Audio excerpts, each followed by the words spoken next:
I get that he has to have a lot of good qualities to temper that cockiness, I think. Yeah. But, But there they are are moments there. he does play it so well, but then there's moments he just goes off the rails a little bit.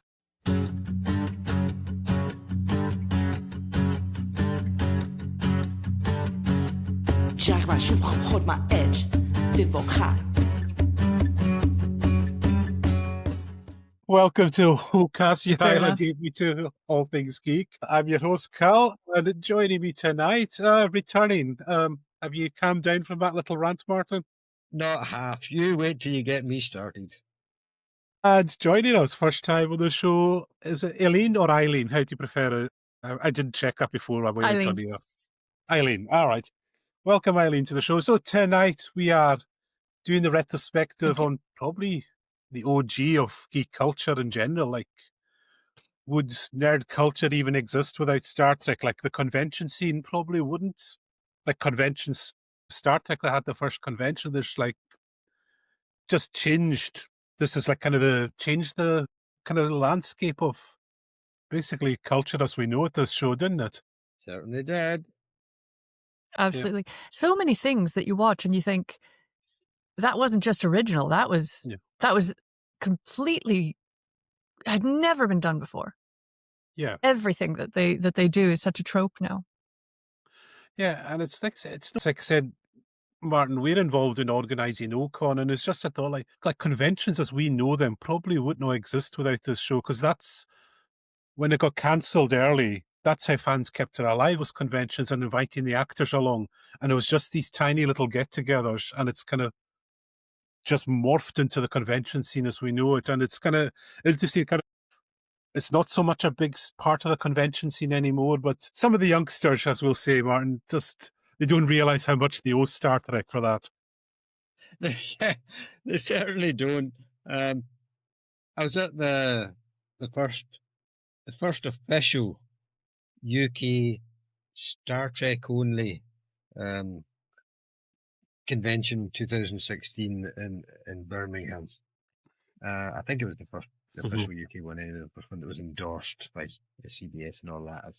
And it was just incredible. There was loads of old people, by which I mean as old as me or older. There was loads of them, but there was also loads of youngsters too. Absolutely, stacks of them. That was very pleasing to see. That's one of the things about the original Star Trek. It hadn't been done before, and it was all new, but it obviously hit the right nerve at the right time. The fact that the world was so divided back then. Well, I guess it's getting a little bit that way again just now if you watch current affairs. But the world was so divided, and the ordinary man on the street still knew that, Russians and different colours of skins were probably all just people at the end of the day, and that program was really reached out to help reinforce that.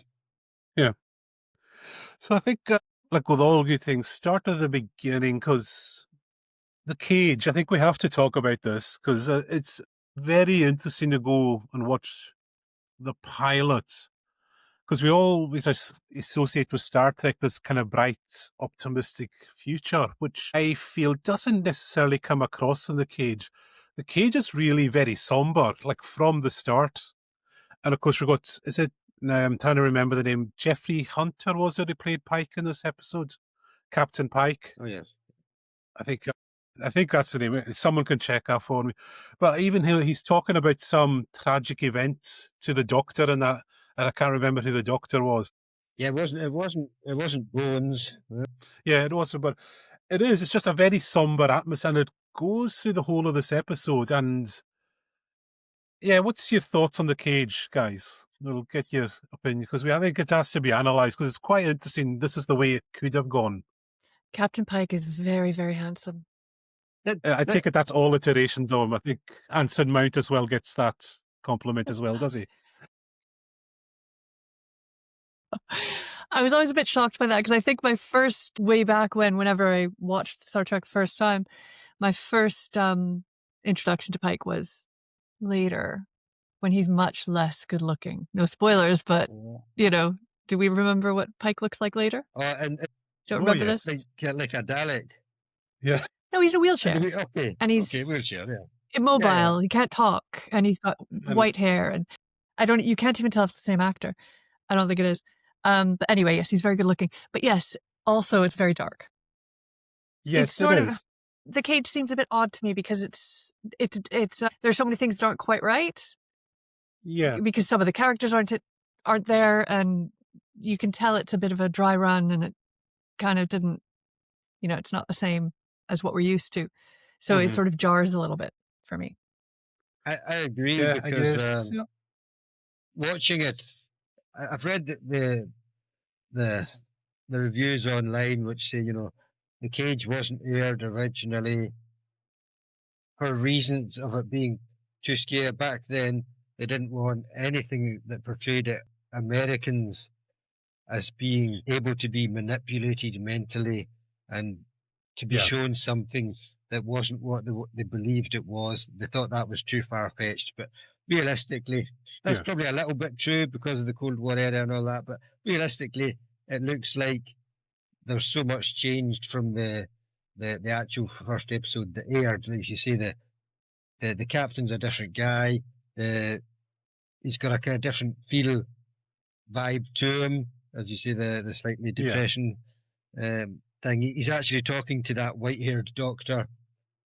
They're talking about the difficulties of being in charge of hundreds of lives on the starship and making the decisions of possibly affecting the lives of hundreds of people on the planets to visit. So yeah, they do get a little bit dark with it, but the uniforms are different. The main characters are different, and I think they've done one of those American things where they've just shown it to a select audience and said, yeah, this isn't quite working. And I'm glad that they changed it, because by episode 2 they've got the super bright coloured Yeah.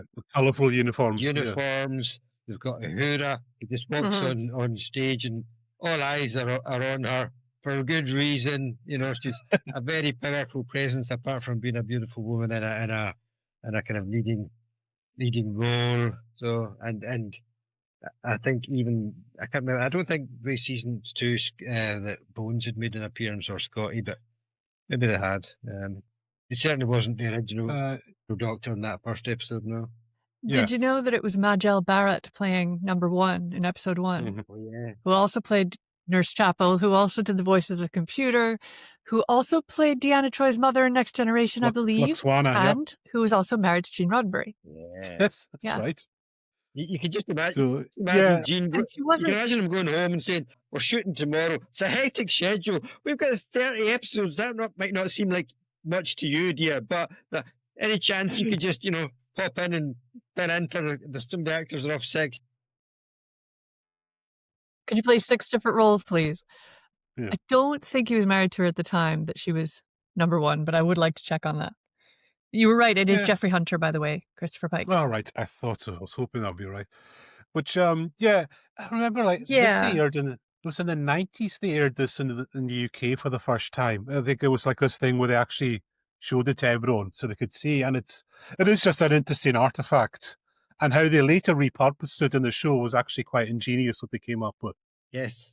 But it's like that episode on its own. It's an episode of Star Trek where people sit and watch an episode of Star Trek, basically. It's a meta-analysis. ahead of its time. See, Star Trek predicting the future as always. Oh, absolutely. But one of the funny things about that original Cage episode, when he's talking to the ship's doctor and in the kind of somber mood, and the Yeah. ship's doctor comes in and sits down beside him, and he starts moaning that what are you pulling out of the medicine chest for me? Whatever it is, I don't want it just now. We've got a problem on our hands. I'll have it later.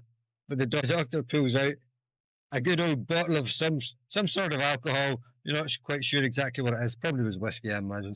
And he says to him, "Oh, no. I want you to open up and talk to me.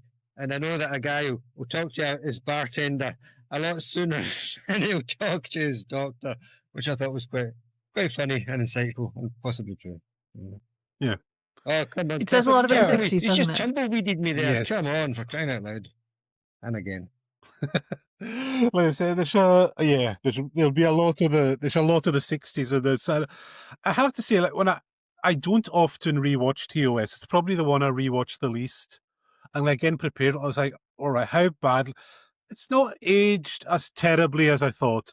I still have issues with it, but there is like some real this is the thing that set it, and there's some genius, but there are some things where it has aged terribly, which I think we will get to. But yeah, the cage is it's just very interesting because I think the reception Gene got from the TV, they said it was too cerebral, basically. They wanted just a bit more fun and light-hearted, which all the criticisms of William Shatner aside, he is just a far better He's just a more real, this is the guy you want to go on adventures with, this Captain Kirk. Yeah, he's far more It certainly charismatic. seems very popular. Yeah. I don't really get it. I've never understood. I've always found him very wooden. People talking about him at the time talk about how amazingly good looking he is and how boyish he is. I don't know if it's just because I was a kid when I first saw him. I never thought he was good looking. I never thought he looked young. He always looks like an older man to me for some reason. You know, the way people from the 60s, 70s, even when our parents were 35 and you compare a 35-year-old now, our parents look way older. Have you noticed that? Yeah. So I don't know. He always looked a bit older to me. And it's not just the misogyny that puts me off him. He's cocky. He's really cocky. And I know that goes hand in hand. There's even a line in The Enemy Within. There's a line. His good Kirk starts to become very indecisive. And Spock says to him, you can't tell the crew what's happened because you need to be 100% confident when you're leading that. I realize that you need to be 100% confident when you're leading this crew. And Kirk goes, oh yeah. He doesn't really, but that's the gist. He says, I know that. I don't know why I just forgot that. And so he becomes very indecisive. So I think that there's the ethos of you've got to fake it. You've got to be godlike. You've got to really, really pretend that you know what you're talking about a lot of the time in order to captain a spaceship. And I'm assuming that throughout the culture, that would mean in order to be the CEO of an organization, in order to have captained a British Navy vessel, in order to do anything where you're leading people, you need to pretend you know what you're doing. And that jars with me.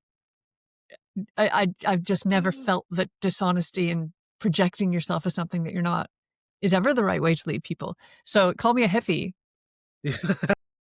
So was Gene Roddenberry. Yes. So it's interesting how that kind of ethos crept through. But it's interesting because in TNG, remember that episode where Picard and Beverly are mind linked? And he says, right, we'll go this way. This is the path. She goes, and because, you don't know you don't know that for sure, do you? No, not really. You do that all the time, don't you? He said, well, yeah, I've got to. I'm the captain. I can't pretend like I don't know what I'm doing half the time. Exactly. That reminds me of that good joke where the mother says to her son, get out of bed. It's time for school. And her son says, I don't want to go to school today. And she's like, you get out of that bed. You're going to school. He's like, I don't want to go. None of the pupils like me. Is that you're going? None of the teachers like me. Just, you're the headmaster. Get out of bed and get to that school. Did you ever heard that before? But the punchline worked. Is all I'm going to say. I'd forgotten about that. Excuse me. So true. And we're all pretending all the time as adults. Yeah. But Picard. And I don't want to get into the classic. Well, if you want to, we can get into the classic Kirk versus Picard argument. But Picard does it in such a way that I just, even as a teenager watching him, the person on TNG that I wanted most to be like was Picard, because he was never unreasonable. He was decisive, even though he didn't necessarily know what the right answer was. And he was a leader. And I don't find Kirk like that at all. I don't think Kirk would have listened to any suggestions from his crew, whereas I think Picard, if Worf is kind of in the background, even in season 1 when he wasn't really a chief of anything, he was just hanging around, Worf would be like, Captain, can I just make a suggestion? Picard would have listened. Yeah. Kirk would have said, sit your ass down. Yeah. Well, there's a lot of stories about William Shatner's behaviour on set as well. Which there's so many things we'll have to get into. But I think from there we can go into the easy topic, like favourite episode of the season. And I will go to Eileen here. Seeing as you're the new person, what's your top episode of this season? We did run a poll, so we'll see if it. I think you know what the result of the poll is, but we'll see if it agrees. Yeah, I don't think it does. Because I think because it's so timely, What Are Little Girls Made Of, I thought was really, really Okay. interesting, because we're talking about the creation of the creation of life. Not only that, they didn't just talk about the creation of androids. They made really, really, it hung together terribly as an episode. There's a lot of things that didn't make sense about the pacing and about the, justifications for certain characters being in certain places at certain times. Even the justification for creating an android version of Kirk was just ridiculous. Like, would you allow them to do that without even, just lie down there, just lie down. Don't worry about what's about to happen. And then suddenly there's another one of you. I think we'd all have certain feelings about that. But they don't only create another version of Kirk, and they don't only talk about having created androids that are intelligent. They do two things that I think other programs and movies that have faced similar topics, and even us talking about AI now, we struggle to do.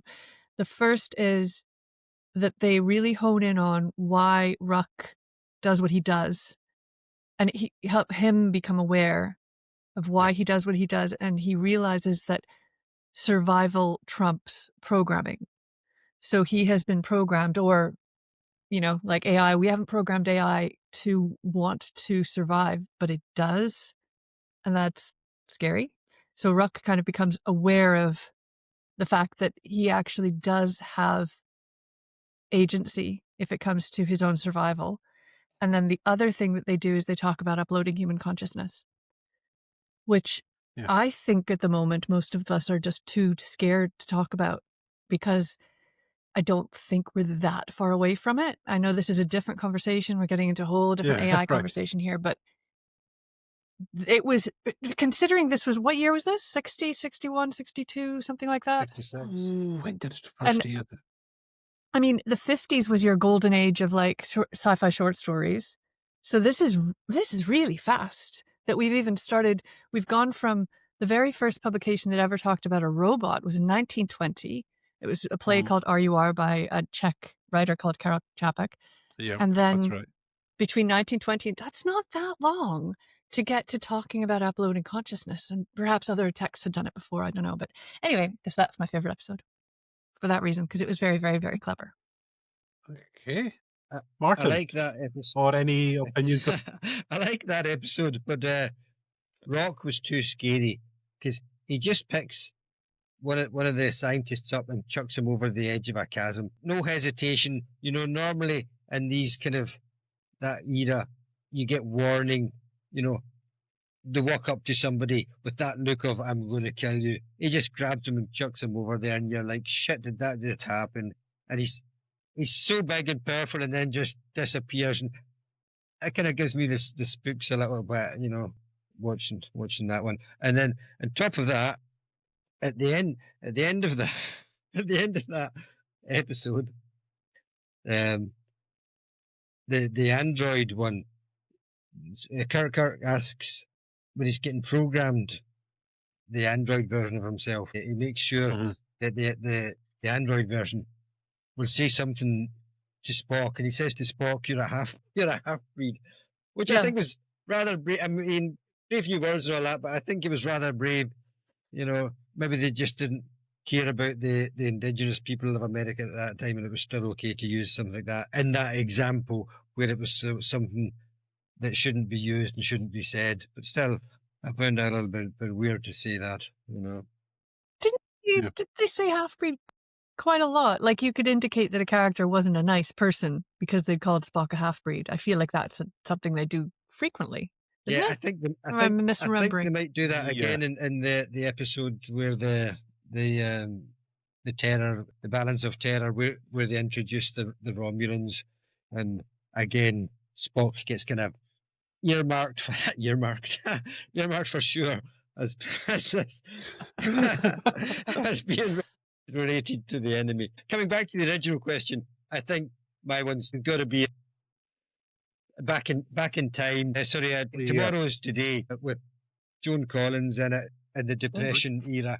One, because at the start of it, it's got that classic stone circle. It's a kind of a Stonehenge kind of thing. It's just a big stone circle, but it's a time portal to other lands and other places. That iconic portal that's been used many a time ever since then. And then, of course, Joan Collins in it. Maybe it was Callanish.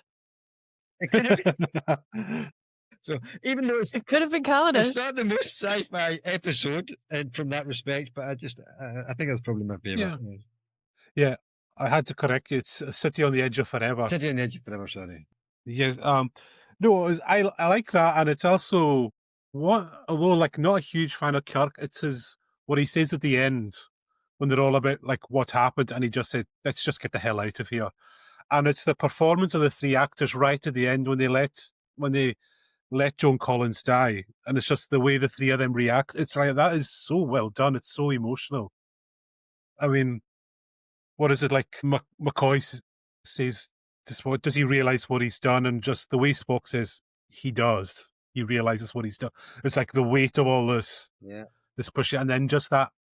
It's just when Kirk just looks around, let's just get the hell out of here. Like it's affected him, which is quite unusual because a lot of the times Kirk just shrugs everything off, and for once we see these events matter to him.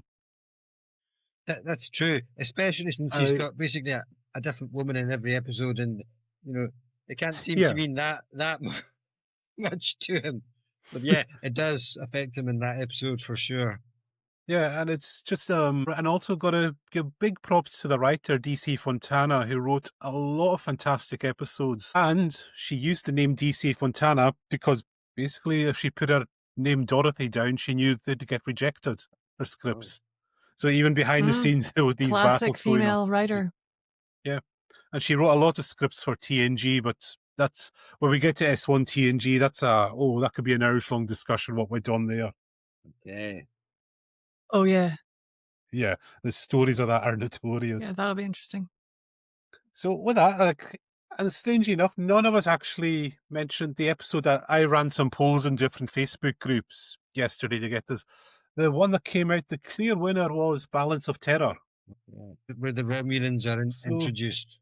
Yes, Romulans, cloaking device, neutral zone, a lot of ideas that we now take for granted were introduced in this episode. It's phenomenal how much was introduced this early of canon. Yes. Just almost everything can sort of hark back to TOS first season. I think it's amazing. Yeah, and I would have thought if you had asked me before rewatching this season 1 when the Romulans were introduced, I would have thought later. I would have thought they'd have been the baddies that you bring in later on, and that you'd have gotten rid of some other baddies first. But yeah, it's amazing that they've been there that whole time. Yeah, well, it's interesting when you see how the Romulans are. They don't have what we now associate with the Romulans, because obviously it was the early days. They probably still didn't really have a clear idea. They were just the alien baddies for that week that somehow stuck with us, because we now think of them, very arrogant and aloof. But in that one, and I'm trying to remember, is it Mark Leonard, the guy's name is? He plays Spock's dad. He does a brilliant performance of that little monologue he gives in another timeline, which actually sets up an episode of Strange New Worlds, bizarrely. We could have been friends. Because you've seen in Strange New Worlds, they have that episode where it doesn't go so well for them. And the Romulan War happens and messes up the timeline for them. It certainly is an interesting idea, and becoming the basis for many an episode of not just Star Trek, but conventional programs, detective programs, futuristic programs, where the two leaders, maybe the Russian tank leader versus the American tank leader kind of thing, and they end up having a kind of a respect for each other, even though they're sworn enemies. I think it's the first time that we really talk about war properly. They're usually discovering strange new worlds. They're usually out finding new things. And I'm sure we all know that Gene Roddenberry was such a hippie. He didn't really want to portray war very much. And they respected that right up until the minute that he died. And they, added an intergalactic horrible war to Deep Space Nine, didn't they? It's like, okay, the old man's gone. We can have war now. But so I think that so much has been solved, right? Yeah. I don't know if they do it. I didn't hear them do it in the original series, but definitely the next generation, they finally converted to the metric system, which is huge. It just shows that, Yes. humanity, including Progress. Americans, have come Yes. around to common sense. They've also eradicated poverty. And, there is no poverty. Everybody's educated. Everybody's happy. All of the entire human race is thriving. Yeah. And the Romulans is that first time when you go, but there is still darkness here. And there is still the danger of the whole reason there's a neutral zone is that there's a danger that we could annihilate one another if we didn't have a neutral zone. Because it's dark. It's because it's quite interesting what we say about we're always told about Jean's vision, and at this early on, this episode also plays on themes of bigotry quite hard, because when they see that the Romulans essentially look like Spock, there's a lot of the crew almost start to turn on Spock just through sheer paranoia. And it's like when he saves their life down at the engineering room, that's when they regain his trust. But there is that how distrust and paranoia can just consume people and just turn. It's a theme that's been revisited quite a few times. The drumhead was another fantastic example in TNG. But yeah, I mean, I just rewatched it at the weekend. Yeah, I can see why people love this. The tension. Although there is one moment which is just very silly. It's that they go on silent running and the crews have to be silent even though they're a good few thousand meters apart in space. And if someone makes a noise on the Enterprise that alerts the Romulans, and I'm this is stretching it. I know sometimes you have, but yeah, they kind of, silent running would be right. We turn the engines and they can't detect the vibrations through the set, but literally that there's a noise on the ship that the Romulans can hear at that distance is a bit. That was a bit silly. That's the one moment that took me out for a second. There were some. I don't know. Have you seen the size of their ears? Every episode has something. Yeah. Sorry, what did you say? The size of their ears? Yes. What was it you said about bigotry and prejudice now, Martin? And you're going straight in there with the anti-Romulan sentiment. Yeah. That's so evil. I'm trying to figure out what the original air date was. Oh, it'll be. You just need to just look it up ignore me. on. It would have been 66 or 67 in America. Yeah. Yeah. It was December 15th, 1966. Okay. And so the number 3. So we're talking. Sorry, I was just going to say that. I mean, it was a really, really tense time. It was very fraught. Yeah. I believe 66 was the year that Martin Luther King was assassinated. Right. 3 for Kennedy? Yep. Because maybe Bobby Kennedy was after. Yeah. Bobby Kennedy might have even been. Actually, I think Bobby Kennedy might have been 66. Yeah. Medgar Evers was like 64. So there was a lot of that going on, and yeah, I think that they probably. I wonder how much at the time people were aware of the parallels, and I don't think they could have not been. Yeah. But perhaps people were just trying to watch it as lighthearted entertainment. But it isn't that lighthearted. These are some really deep themes, Yeah. It's quite a lot of echoes of Twilight Zone. When you look at Twilight Zone, Rod Serling's a genius, by the way. I'll say this so many times on this podcast, but what he was doing on 1950s TV and how much he was pushing themes of anti-racism and how, like, say, look at us, we're being too paranoid here and tolerant, and people still, at the time, they just thought Twilight Zone, it's a wee bit of shock and suspense, but it must have been, it does plant seeds in you. You've got to be taking these themes in, I think. It can't just go over everyone's heads. Like, even if you're not aware of it, it's taking hold in your brain, some of the ideas that are coming across in the show. Exactly. I think you have to actually do quite a lot of mental gymnastics and be very, very deliberate in saying that they're not the same thing. Like, I like Spock, but that black guy down the street, I don't like him. I think it's very possible to do that because our brains are interesting. Yep.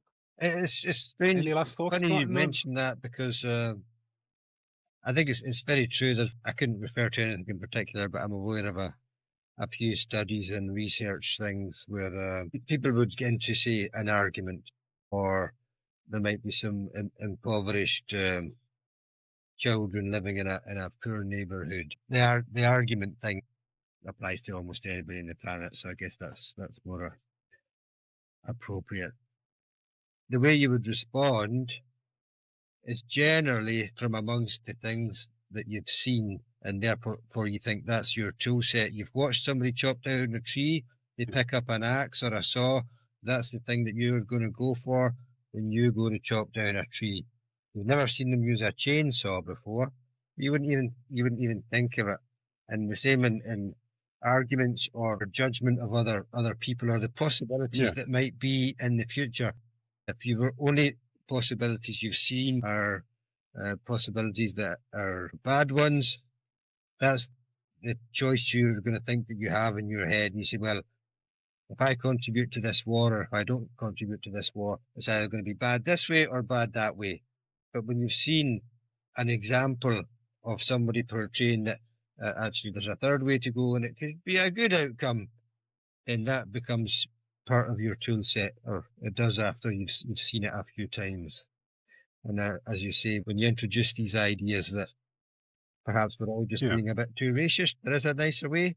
People at least have that in there, and it's an option for them to go to. And I think that's hugely important. I was surprised you just didn't reach out and neck punch me over the web there as well. We've got a comment come in from Avia. How do you see Spock's role as a touchstone for neurodivergent viewers? He wasn't written as autistic, yet he's become a neurodivergent. Yeah, very much. And I think in nearly every Star Trek show, there has been a character who, not explicitly written as being neurodivergent or autistic, they have become, a lot of people latched on, like Data, I think more so than Spock. I mean, I know so many neurodivergent Star Trek fans and they have latched on to Data so much. And no wonder, he is awesome. But Spock as well, like... Don't know anything about that. Nope. Never thought about that. Yeah. Your eyes, but I say each one, then differently. Yeah, but recently, I think, I don't know what you think of Discovery, but in Discovery, you had the character of Tilly, and she was, I think they did actually say she was autistic, the character. I love Tilly. I love Tilly, but the thing is, she's the opposite. She's not, emotionless. She's over emotional. Like me, talks too much at the wrong times. And yeah, she's just got the filter's not there, and just that little moment she had where, and some people are upset, oh, they can't have an F-bomb, but I said, it was so perfect though. That's her character and just her enthusiasm. This is so awesome. And like just when Stamets. Yeah, using it as an adjective and using it in a positive context. Yeah. But the way Stamets responds, it's like they're both neurodivergent, but in just presenting in different ways, because he's like, yeah, this is awesome. Like she's just doing it in the totally exuberant ways. No, going back, yes, Spock definitely could be seen that way. I can see. For sure.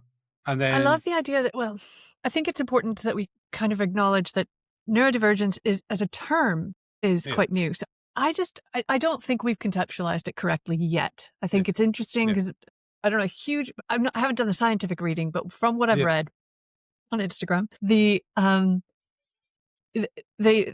group of behaviors that they identify as autistic, there's a certain group of behaviors that identify as ADHD, and never the twain should meet. And these are so clearly different things that we're going to call them different things. Now it turns out, and I don't know how true the statistic is, but they say 70% of this is comorbid. So if I have certain things that are ADHD and certain things that are autistic, and I just was masking one or both of those very, very well, clearly those two ways of identifying human beings aren't accurate. They're not helpful. I think that the term neurodivergent is really good for now. It's good that we use it now in 2025 because we need one. We need an umbrella term. But I think in the 60s, they would have been saying, we all know somebody who is a little bit not that emotional, perhaps a bit introverted, doesn't want to make decisions based on emotion, wants to make decisions based on logic. And I think that Spock absolutely was written to stand in for those people. So while they would say, oh, well, he wasn't written as neurodivergent or autistic. Okay, he didn't have a diagnosis. Yeah. But we all know that there's a percentage of the population like that. Yeah. So I think that point is moot. I think he was. Yeah. I think he was. I'm just I going to think- choose to disbelieve everything that they've said and say that. Yeah. But probably at the time when it was airing, it was like people who were neurodivergent and didn't have the language and they didn't have the language yet to say that's what they were. They probably just saw that in Spock and that they relate, and they didn't know why they were relating to him. Said, that's how I see things, like the way he is. And it's like well known as well, this has got to be brought up, that Leonard Nimoy was getting the bulk of the fan mail. And Shatner, again, he actually Was got really he? jealous and upset. It's that said the piles of letters were Of coming course he in. did. And the Spock pile was this high, and the Kirk pile was that high, and that's what led to the friction between them, which you don't see on screen. Which I think Leonard Nimoy and the cast they deserve a lot of credit for keeping that camaraderie on screen when behind the scenes, like Shatner was anything but at times. I would. It's true. I think Shatner could get away with a lot because he was always dismissive to everybody as Kirk. So he was dismissive to Spock as well. He wasn't rude exactly, but he was never overly friendly with anyone. Sorry, go on, Martin. What were you going to say? Absolutely. I think the term neurodivergent is a lot of people would welcome that term and say it means exactly this. As we say at the OCON group meetings under various disguises, it's unusual. It's unusual for one meeting not to come up with the term "we're all on the spectrum somewhere." You know, everybody. It's a spectrum, and you're here on it, and I'm there on it, and we meet somewhere by virtue of the fact we're on the same spectrum. And if you want to define neurodivergent just now, define neurodivergent in 5 years, try defining communism or capitalism and see what the amount of different answers you get from everybody. But it's still they're still handy labels to point us in the right direction. And we didn't need any terms for it. You know, 4 or 5 generations ago, your great granny would have said, that guy's a useless git with people, but he's good with numbers. Put him in the office. And they said, that dizzy blown over there doesn't have a clue about the numbers. Don't put her near that, but put her on the desk. She's great with people, you know. And thereby, people realised that people were different. He's had these different natures long since before we had any terms for them. But I think that with it being a sci-fi show, they hit onto a winner with putting Spock in like that. It helped us as a character, as a plot device for the stories, to have someone who plays that emotionless character that you have to explain why there's a difficult situation on here, and it's because people are fucking weird, where they've got emotions. But you can explain it for the people who don't really understand it that obviously. And it was a fantastic idea to have Spock with some human blood in his heritage, you know, his mother. And that meant that he could relate to some emotional things, although it was difficult, and therefore, you know, like half the rest of us, by myself included. And when they made Data in TNG, they had he wasn't just an android, he had the emotion chip, which none of the other androids had, and that put him into the same not to the movies. into the same category, you know. Oh, actually, not the movie, but I suppose he wanted that. He potential was there. borderline on that. So yeah, and as I say, I think that's one of the huge appeals of the show to anybody who was completely normal, for use of a better description. They could just ignore those characters, but to all the rest of us who are on the spectrum, which is everybody, seeing these characters in there and having things explained was a huge help. But I found it very interesting what you said about Leonard Nimoy and the fan mail thing. And I just say, if you find that amusing or appealing, watch Galaxy Quest if you haven't done so already. Oh God, yes, Galaxy Quest is so good. Yes, It's so good. It's just, we're going to have to it looks silly. And it's Yeah. not. Not silly. It's Well, was it's it? really well done. The And acting's well, amazing. The and writing's Will amazing. It's Wheaton all said it. amazing. Was it Will Wheaton said it's the best Star Trek film ever Abs- made, in his view. It is a Star Trek movie, basically, and it's like he Basically, said yeah. he said But I he was wished actually the just gonna TN he said he wished the TNG film could have made the crew could have made that film, and he said it would have just been incredible. Absolutely. And again, the Yeah. I wish the TNG crew could have made better oh films. yeah. Yeah. Oh well, we've got a lot of Star Treks But to I get do, through just in to this. stay on Spock for a second. Oh, sorry, yeah, a quick thing about No, can't. Spock. No. Something I didn't realize until many, many years later was that emotions run deep in Vulcans. And I think I probably didn't realize it until I watched the Star Trek movie 2009, where they Yeah. make a bit of a thing of that. But actually, that's shown in like episode, 3 or 4? You know, the naked Absolutely. Yeah.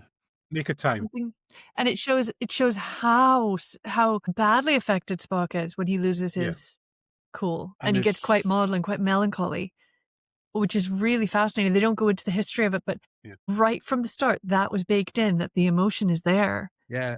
He's very, very And- skilled And at I've got to say, hiding it. one classic moment of that, I don't think, is it next season, Amok Time, isn't it? Season 2.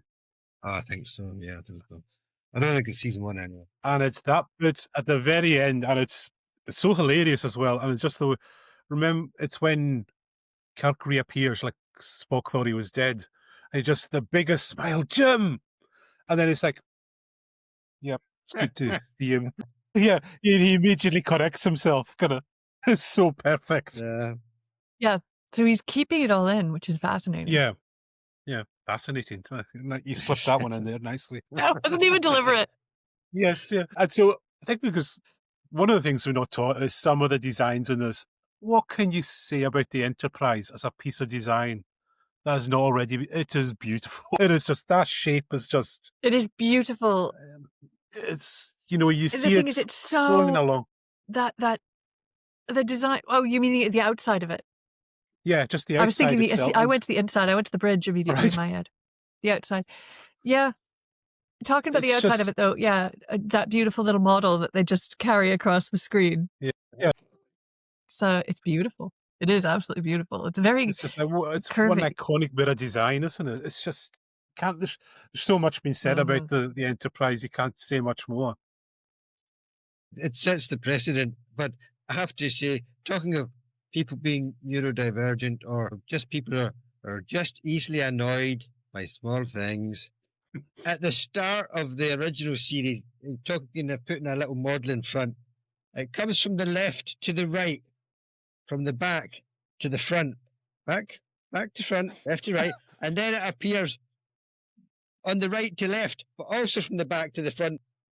Somewhere in there, it's gone back behind them, and I want to shoot whoever designed that little bit of It's not coming from me. If it came, bad it's continuity. bad continuity. Just upsets me every time. Yes. Yeah. But yeah, talking about the inside's classic design as well. Classic retro 60s, the kind of futurism on display, I think.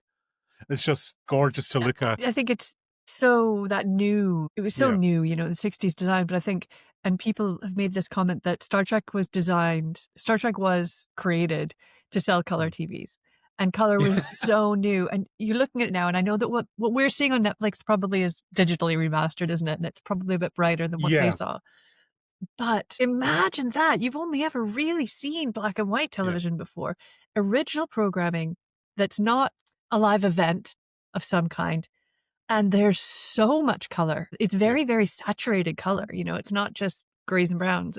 There's a lot of really, the colors are awful. I mean, that whole green mustard, is it green? Is it yellow? Is it brown? Nobody knows. Awful, awful color. But it was a color. Yeah. It's what? Something. I just think, it was beautiful.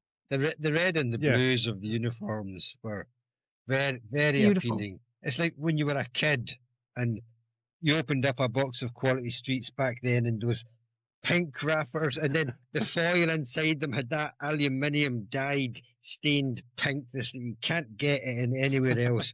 And the same with the purples and the yellows. If you remember the freshness of a kid seeing those colours and how bright they are, That's kind of what the Star Trek uniforms and all the displays on the bridge were like.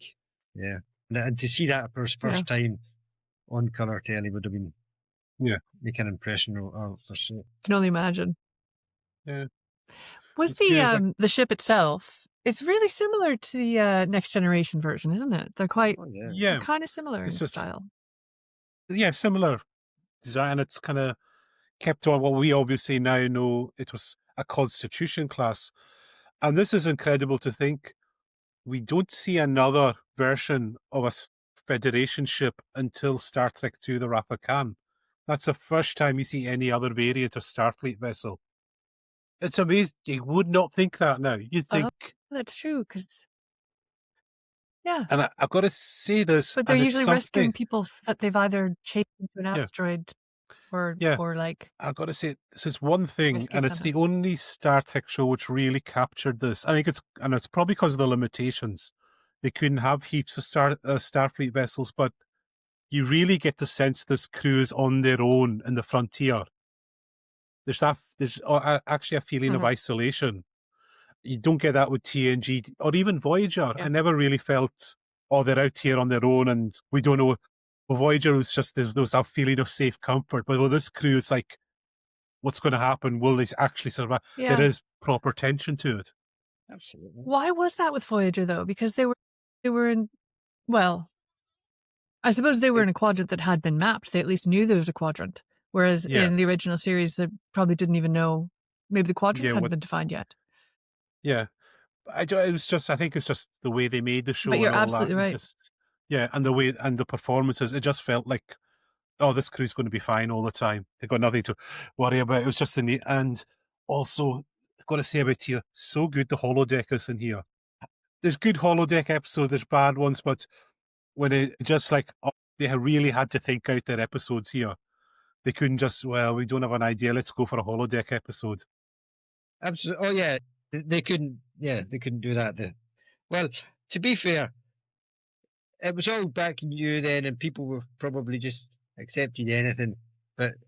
And the design of the bridge was great, but sometimes when you looked at them, they're shaking when they were hit by a disruptor or a photon from somebody else, and you can see somebody jumps, and then if you look closely, somebody else jumps a little bit later than them, and you can see something that's very obviously a toilet tube, cardboard tube of toilet roll, painted red, that looks like if they would snap off and they're going to grab it, and then they're going at that not tube because they know it's going to break. There was some limitations and in their budget of special effects, and of course the classic episode of the original Gorn. The original Gorn fight. Yeah, how have we not mentioned that? Come on. Some of what, as we now know it, the fighting style Trek Fu fully on display there. Oh my God. Oh yeah. If there's anything that wasn't, I don't think that Gorn would frighten kiddies outside McDonald's now. He would be allowed to hand out balloons. He was so not frightening and obviously just a man who couldn't move fast because he couldn't see out of his costume. Yeah, and the punches. Exactly. It's like so telegraphed. Yeah. But still, it's still one of the favorite episodes, I think, amongst people. Oh yeah, it's an iconic episode because of that. In a way, it's got that. There's an episode. Sorry. Arena, the fight with the Gorn, the big lizard man. The big lizard man that can only move slowly, and he's put on a planet with Captain Kirk and this lizard man who's obviously like a starship captain kind of equivalent to battle it out, and the lizard just goes so slowly. When we was at a Trek convention in Birmingham in 2016, one of the things you could do was go on one of the smaller stage sets in one of the smaller halls and fight the Gorn. You couldn't actually punch the guy because, that was against the rules. Pretend to have a go at the Gorn, which was hilarious. Choreograph a fight with the Gorn. Yeah, that was fantastic. And it was very busy. And I think there's one last episode, which was in our running, Space Seed. Yes. Which is fantastic. If you're going to give Kirk an enemy, get another actor who's fabulously over the top in Ricardo Montalban. They're just amazing. Such two of the hammiest actors going at each other. And it's fantastic stuff. And Ricardo And Montalban, also, it's the prequel to Wrath of Khan. as always, wearing a shirt that's open down to about his tummy to show off his chest. But Oh yeah, those pecs, the famous pecs. there's absolutely no doubt he's got a very strong, incredible screen presence. Yeah. I would say certainly more than Kirk. Really? Oh, did More than I put Kirk? the cat and the pigeons there? Oh, sorry. Discuss. Yes. I don't know. Shatner wouldn't have liked that. He would not like. And he definitely didn't like that. Probably the ladies were looking at Ricardo Montalban's pecs over his. I would definitely wouldn't have. William Shatner wouldn't have like that. It's certainly addressed the issue. I'm sure you have probably both seen the IT Crowd, and yes, there's an episode where not Moss. What's the other guy called? Roy. Yeah, he bets Jen that he could get a date. He could get a date by putting an ad out complaining he was an absolute bar steward that didn't care anything about women, and someone would still be daft enough to answer the ad, which happens. You know, somebody answers the ad and they're following him around, and he's giving it like, oh yeah, oh, I'm a complete bar steward, you know, which is obviously not. But in that episode, the historian, the Earth historian, who just happens to be another incredibly good-looking woman with the Madonna style, you know, bra kind of thing. Oh. And she completely falls for him, even though he's a complete bar steward. And he's at one point he kind of knocks her to the ground and says, "Are you going to support me in taking over this ship or not?" And she's kind of like that. Yeah, you're a bar steward, but okay, yeah, I'm with you. You know, and that's it's a thing, but it's also a demonstration of just, you know, the inherent violence thing. And she comes good in the end. I just want to say she helps the captain out in the end. She comes to her senses. Yeah, that was something we were discussing before. We talked about the uniforms. As also we have to point out the uniforms on the women, and obviously were designed in a very specific way. I think it's like I will go for you. They were Eileen. saving cloth. Yes. Would you classify that as a skirt or an oversized belt? Where do you stand on that issue? I think that certainly it needs to be discussed. I'm sure people were making comments at the time. Obviously, they intended it for it to be the way skirts were going. And they even did manage to sneak one of those in, at least one, into the first episode of The Next Generation. But you didn't see them. I think maybe Deanna had to wear one of those a little bit. I think they just wanted to show some continuity between the two, and then they retired that outfit. It's a lovely dress, and it's, you know, it's fine. But I think it's interesting that they thought that's where we were going, fashion-wise. Yes. Yeah. I'm not offended by it exactly. Yeah, it's just more looking at it from the practicality of that being a work uniform. Basically, it's like the guys have got. Basically, the men are allowed to be nice. Basically, the men can be nice and comfortable, whereas women can't really. They're too nervous to bend down in that thing. So can't sit down. Can't do anything. Probably can't be a part of the landing party. Really. Yep. Unless you're just standing at the sides, just sadly. Which, to be fair, that's all you would be doing, because what else are you for? Yes, which does come across quite a few times in these early episodes in the TOS. Like, I can't remember. It's like in Where No Man Has Gone Before. It's like, I can't remember her name. The blonde-haired. She's a psychologist or something. Yeah. Like, she appears on the bridge, yes. and then I've forgotten what's his name? Mitchell just starts hitting on her right in front of everyone. Basically, sexual harassment. And she totally calls him on it. Yeah. Total sexual harassment. And then later on, she sort of semi-apologizes for it by saying, well, yes, professional women are a bit defensive or something like that. Yes. Professional women are da-da-da-da. Yes, some really cringe. Why are you apologizing for calling him out on being a misogynist? I don't know. Yeah. The 60s, that's all. That's how that phrase is going to be used a lot here. I think the 60s. Yeah. It's like I was saying this earlier on, I think before we started the cast, that we did have a couple, I believe she was referred to as a doctor, and there is a psychologist in another episode, also blonde, also Yeah. female, I think she's referred to as a doctor. Uhura is a lieutenant, so she's Yes. quite, she's not, that's an officer, isn't it? Lieutenant would be an officer. Yes, it is. But the one that confused me was Nurse Chapel, because Nurse Chapel has stated early on she's joined the Enterprise because she's given up her role as a researcher, she's clearly a scientist. She's a Yeah. biological or biochemical, something like that. And she was pursuing a very rewarding path of research. Yeah. And yet her title is nurse. Now, Yes. maybe they were thinking that nurse is a title, has more prestige in the 23rd Yeah. century, which, that could have happened. But it does feel a little bit odd. And I do just want to point out as well what we discussed earlier on, which was that Nurse Chapel is played by Majel Barrett, who played Yep. everybody else, including the voice of the Yes. computer, Loxana Troy, #1 in the pilot Yep. of the original series. And I think that's it. And also Jean Roddenberry's wife. She played that role as well.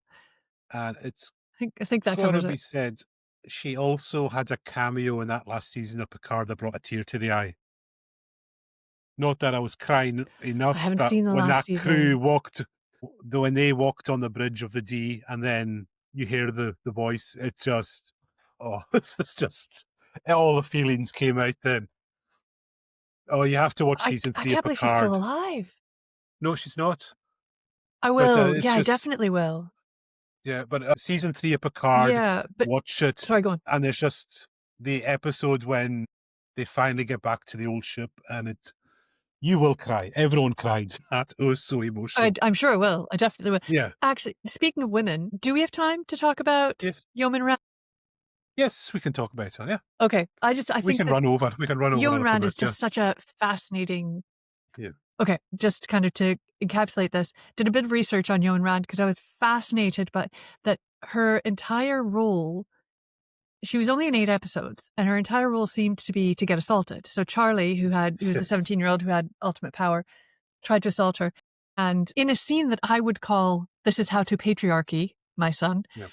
William Shatner, Captain Kirk has to explain to Charlie that he can't have everything he wants, even if it's just a woman. And, after Charlie's got a bit of a crush on Yeoman Rand.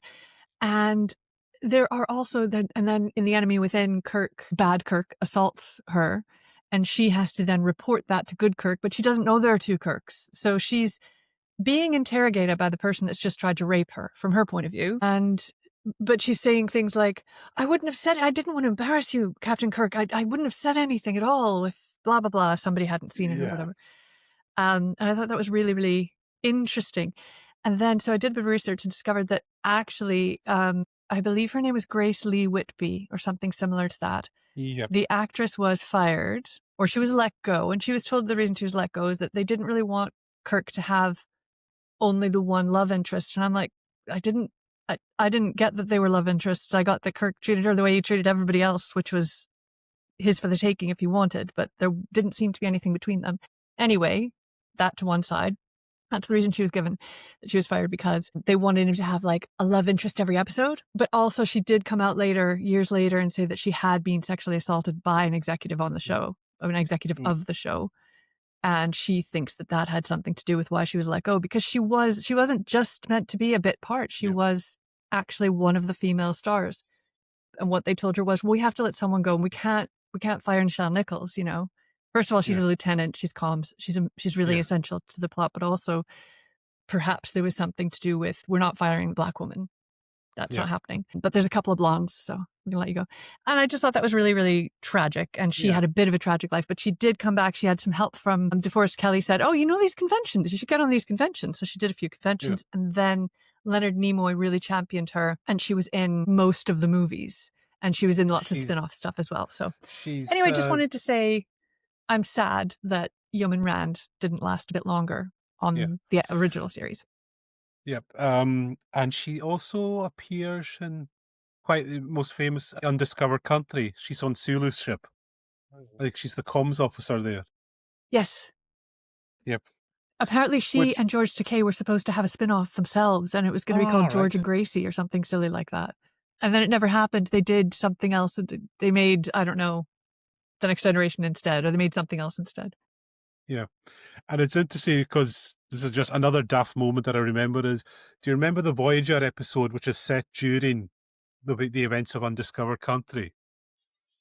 And Janeway knocks the Yeoman Rand and takes her uniform and puts it on. But I said, you look at the two of them, they're built so very differently, but Janeway just slips into her uniform. It's just one of those silly Trek moments.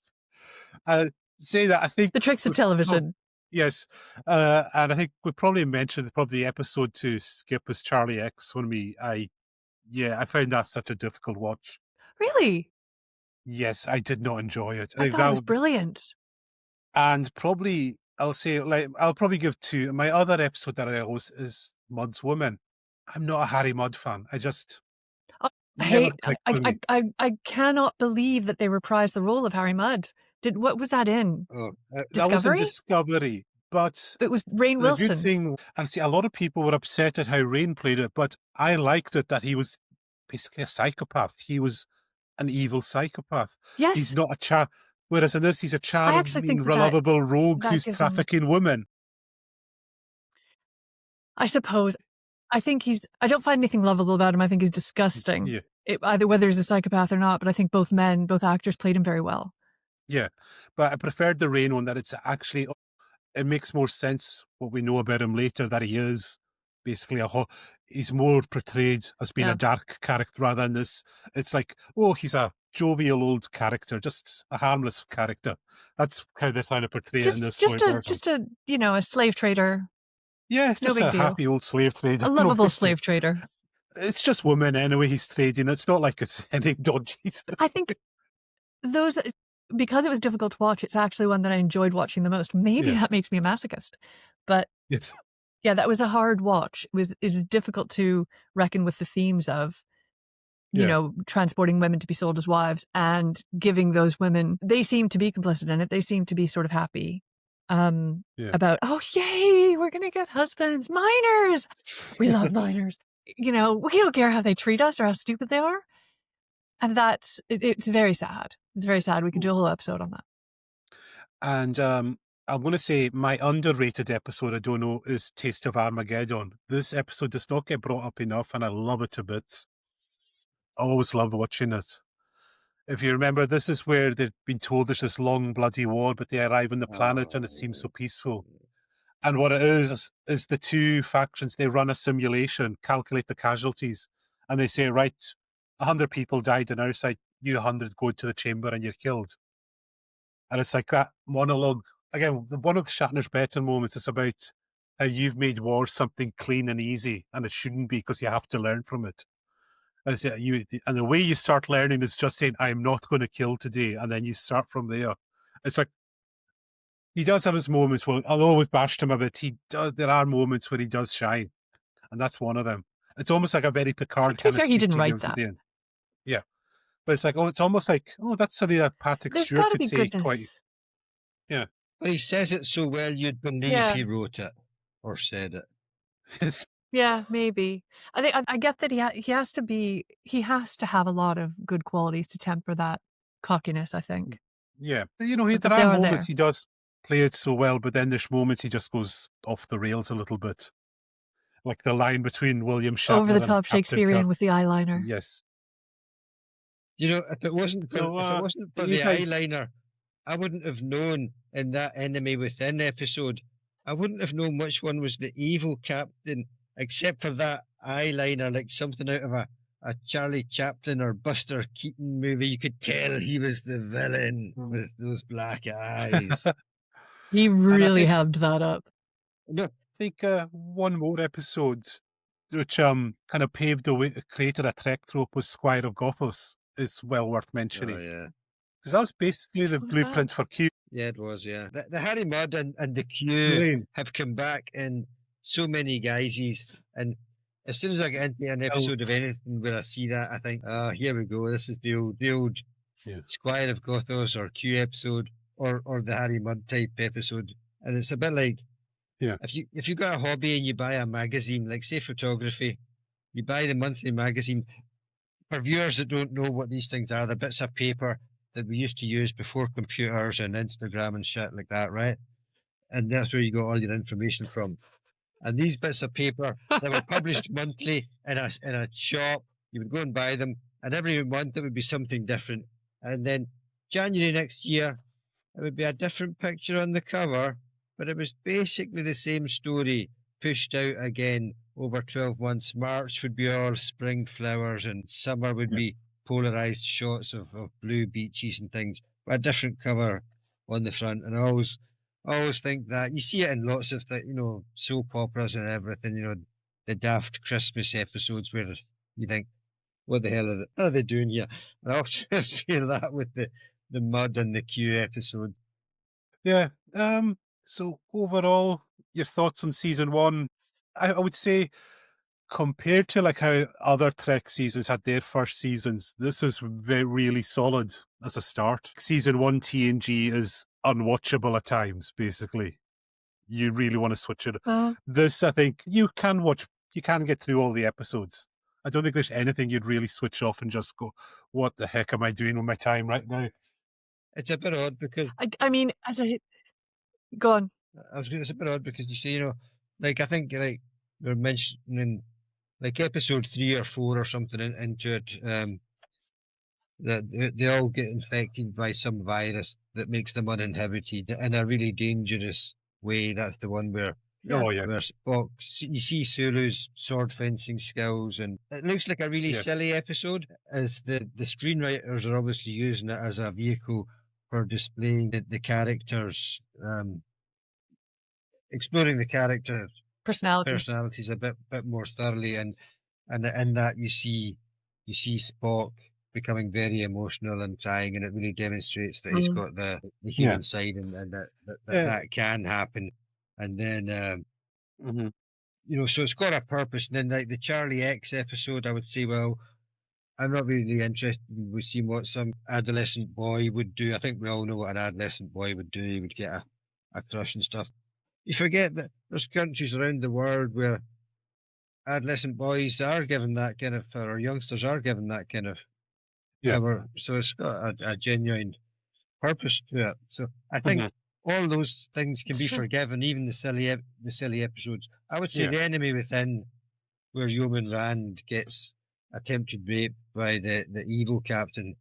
I found that scene quite distressing, really. It was a bit more not like modern casualties, but it was, you saw the terror in it. And and as Eileen said, she's later on, she's been and it helped. She's been helped through the process of discovering what happened. In other words, interrogated by the guy that's done it and 2 other male members holding her by the shoulders in the fucking bridge in front of everybody. And you're like, Jesus Christ, where are we going with? Yeah. That's the one episode. The interesting thing with that too, that was, sorry, I know I'm delving into this too much, but prior to that, she says to Captain Kirk, you have to talk to Charlie because he's, she's trying to warn him that this could get very dangerous for me. And I might have to hurt him. And of course, the implication being that she also could get hurt by him. And they're all like, sure. So there's that, not at all listening to the warning that this woman is going, no, I've seen this before, that I know what's going to happen here. And that's all very upsetting. And that's why I couldn't possibly miss that episode. I couldn't turn it off. And it's also that every episode is so much deeper than, you've got lots of lighthearted episodes of television, lots of lighthearted episodes of sci-fi. But every episode that I've watched of season 1 of the original series was really, really deep and really clever. So for those reasons, I wouldn't want to give them a miss, but also because we're watching the 60s and we can compare it, what was happening in that kind of commentary and all that.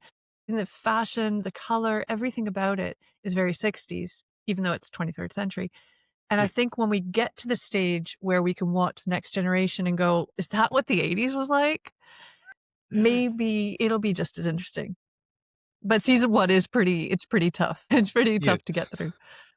Yeah. of the But, Next Generation, I mean. oh, yeah, sorry, yeah. But I said season 1 TOS is solid and there's classic episodes. Again, I can't recall many other Star Trek shows having classic episodes in their first season. Probably Deep Space Nine is the only one and I had one Stone Cold classic episode, like Duet, in its first season, which is incredible. But all the Okay. others, their first seasons are so shaky. But this is like, even like from that first episode, where the one with again, the how you interpret like the beast that goes around sucking the salt out of men, and of course, it's a woman that's doing it. So yeah, whatever subtext is going on there, yeah.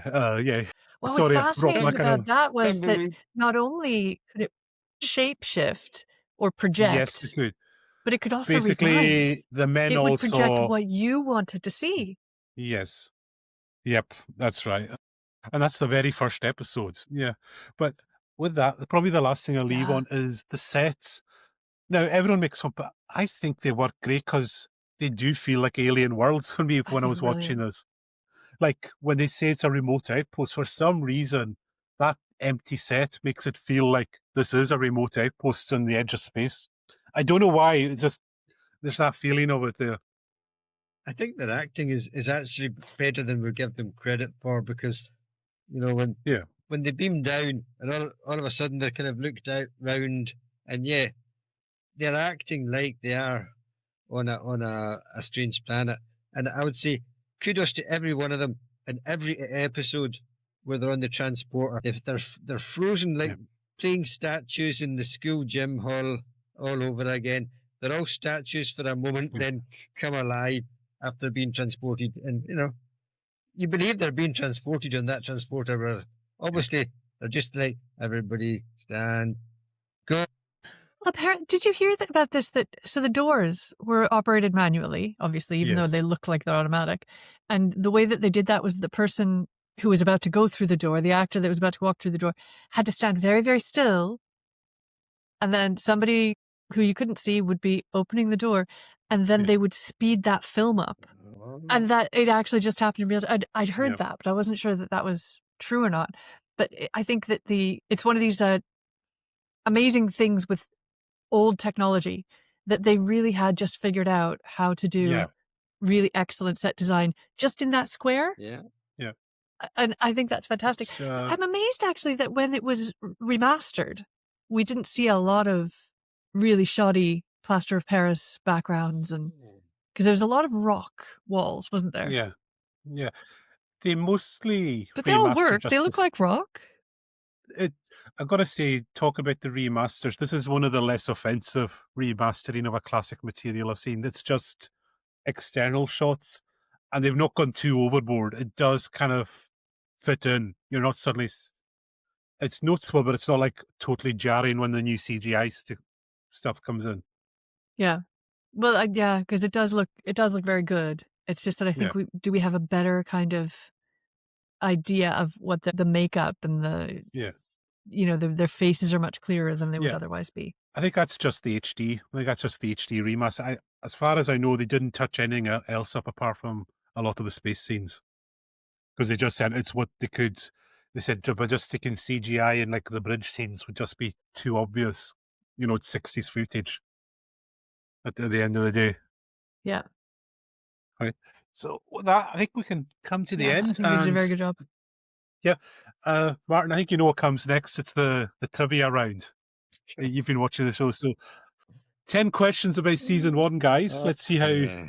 how well you know. I'm going to be Okay, so so bad. right, in the man trap, what substance does the creature drain from humans? Oh, is that the first one? Salt. So, yeah. Yes, salt. That's right. Okay. In which episode introduced the character of Harry Mudd for the first time? Mud's women? Mud's women. Yep, that's right. In Charlie X, what ship does Charlie destroy with his mind? The The You're on the right one that path. he was just taking off, and it's heading back. Yeah. it's a science Yeah. vessel. The Antares. You were Starts almost with an A. like when you were doing your I Antares. was like, yes. I was like, oh, you're almost getting it. Getting there. Okay, number 4. What message did the Horta leave on the floor in Devil in the Dark? I think that's the one I didn't see. That's what one I didn't catch up on. Was that like episode 28 or 27 or something weird? No, I didn't. Yeah. Yeah. I'm going to say peace. No, it's No Kill I. Come on, that's pretty close. Yes. Right. In Taste of Armageddon, why did I pronounce that? In Taste of Armageddon, Eminar has been at war with which planet for over 500 years? Oh, The third planet, Eminar has been at war with who? the I need Ventrons. to get the Jeopardy. It's Vendicar. Come on, that was pretty close again. Ventrons, Vendicar. Come on, they both started with a V. And for some reason, my headphones have just disconnected from the Bluetooth there. So I'm going to have to just take these off and finish the show like this. Wonderful technology. What was the only two-part episode in the entire original series, first appearing in season 1? it's the one about Spock. What's it called? They're all about Spock, but I don't know. The Menagerie. No. Oh, yeah. Yeah, the The Menagerie. Menagerie with Captain Pike, Mutiny, part 1, part 2. Yeah. Oh, okay, I got that one totally wrong. Okay. Leonard Boards McCoy comes from which US state? Montana? No. Idaho. Martin? Is that a state? No. Carolina. It's always on He's his Southern, mind. isn't he? It's Texas? on his mind. It's always on his mind. Georgia. Yes. I was trying to think of a clue. How did you get? Thanks for that. Okay, the Enterprise shuttle was named after which famous astronomer? The first shuttlecraft. Galileo. Yes, Well correct. done. Okay, wait a minute. I have a question. I didn't know they had a shuttle. And the reason I didn't know they had a shuttle was that Sulu almost died because the transporter malfunctioned. And I'm like, can't just send the shuttle. And they also kept going, well, we'll transport them down some heaters, but then they split in two, so the heaters don't work. And it's like, coats? Blankets? Shelter of some description to keep these poor men from dying? Yep. Shuttlecraft? Anyway, sorry.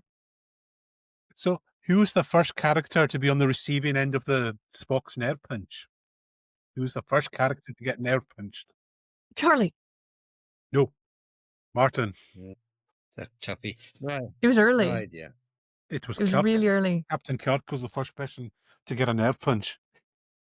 Was it Evil Kirk? Yeah, it was Evil Kirk. He's the first person to get a nerve punch on screen. Wow. So how many episodes were produced of season 1? How many episodes are there? I'm going to say 30. 30. No, it's 29 were produced. I think it's 29. So you're very, very because close. we're not including the cage.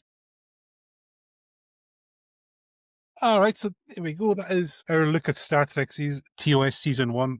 My voice is going. I'm losing my capacity for words at the moment. But thanks, guys, for coming along. Thanks, Martin, and thanks, Eileen, for your first. Will you be coming back? Are you wanting to do another delve into madness here? Absolutely. If you have me back, Just wait Yeah, till we get to season 3 100%. and If you Spock invite Brain me and back, all I'm that. back. We're going to have a lot to say for that. Oh, God, I can't wait. All right. Thanks, everyone. And thanks, everyone, for watching. There was quite a lot of folk watching. The chat room was quite busy. And we'll see you all very soon. Right. Good night, everyone. Thanks for this. And just again, good night. Thanks, Enjoy your everyone. Live evening. long and prosper.